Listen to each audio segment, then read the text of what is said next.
book review on video. This time, The Floating Brothel by Siân Rees, I think is how she pronounced it. This book was first published in 2001, I think, and this edition, paperback edition, from 2002. I borrowed this from a friend, like a year and a half ago, seriously, and it's been lying around. And I think I'm generous to myself if I say that I only kept it for a year and a half. I think it may have been significantly more. I have no idea why I didn't read it sooner. It's a pretty slim volume, and once I started, I could hardly put it down. So I'm ashamed of myself for leaving it so long. And I certainly, if I come across other books by this author, I will not leave them sitting around gathering dust, because she is, judging by this, really, really good. The title is a bit misleading. The ship in question, the Lady Julian, wasn't actually a brothel. It served as something of a brothel on a few occasions, but it was in fact a convict ship. It was not a brothel ship. What it was a ship that sailed in 1789 from the United Kingdom to Sydney, Australia, which by then, or I mean not by then, but at that time, was like a collection of huts with some desperate people scrabbling in the mud trying to get something to grow. I mean, the descriptions from Sydney Cove are really sad and tragic. You really feel for those people.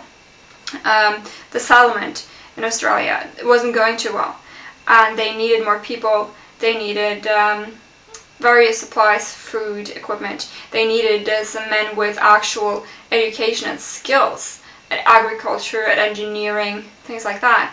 People who could do some serious work and really contribute, and not just by manual labor, but with actual expertise. And most of all, they needed women. They needed some people to marry, because there were way too many men, and a surplus of men is, of course, always an unsettling factor in every society, and it certainly was in this one. And plus, they were counting on the colony to grow, and how was that going to happen with hardly any women? So a lot of women in jail in London for various offences. Some of them were sentenced to transportation, and some were actually sentenced to death, but were later given the choice to have the capital sentence carried out, or instead be transported for life. And most of them did choose the transportation, unsurprisingly. The way the book is structured is that we get info on the background of the whole transportation thing, and the background of the settlement at Sydney Cove. Then we hear a lot about the background of the various women who, up in the sort of mid to late 1780s, had been arrested for various offences, and Rees writes about that, writes about what they did, how they were arrested, all kinds of things that is known from court documents, basically their accomplices, their backgrounds, how they ended up in the situations that led them to its stealing. It's what they're in jail for. I mean, they're not murderers or anything, they're just thieves, and mainly out of desperation. And then, when to sort of set up this backdrop with both, we also get some background on the men who will, or some of the men who will crew the ship. And we then follow the journey, interspersed with sort of flashes from Sydney Cove, where the situation is getting pretty desperate. And the ship sails first from England to, what is it, Mallorca, or somewhere thereabouts, then to Rio, then to Cape Town, and then on to Sydney Cove. And the book details its experiences on the way. Some bad things happen, things go wrong, and they have to, they hadn't actually intended to go to Rio, but they have to because of some trouble they get into. It damages the ship. And just the life of the people on board the ship, because this trip took a long time, it took like a year. Just people pairing up with each other, the sailors, the officers, and various of the convicts. Relationships were formed, babies were born, and she writes with such an insight into these people. A lot of this is known because of the commanding officer, the commanding officer, certainly one of the highest ranking officers, who wrote down his experiences and everything he remembered many years later about this journey, and it's just absolutely fascinating, all the information that she has.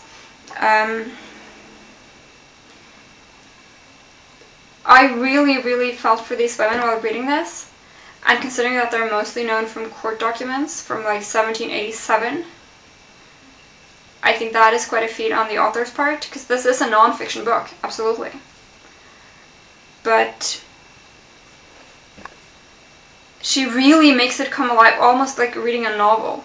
And the scene of the ship's arrival at Botany Bay in Australia really had me in tears. Just the plight of those already there, and the situation for those who were now arriving. It's a beautifully described. She's a wonderful writer. I really cannot recommend this book enough. I give it 10 stars, and I will never leave another book by this author to gather dust, because she is wonderfully talented. She takes a piece of history and literally brings it so vividly to life. It's something I never heard about, really, this ship, and generally what conditions were like there. But Lady Julian was quite unique. She had a very good crew of officers, so that the wonderful conditions pertaining on board her were not necessarily found on board other transport ships.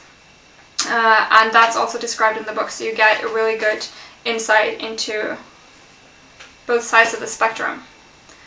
And these people, these women, she brings them to life in such a wonderful way that if you're looking for something that can give you genuine insight into a piece of history, and perhaps into something that is a little known piece of history as well, the settlement of Australia, certainly in my part of the world, we learn practically nothing. We're just told that Australia was settled by convicts in the late 18th and early 19th centuries.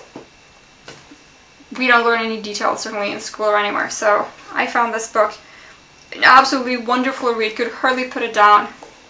I would recommend it to anyone who's interested in history, and in fact people who aren't interested in history but who likes to read historical novels, because this is as good as a novel, really, except of course this is all true. The Floating Brothel by Siân Rees.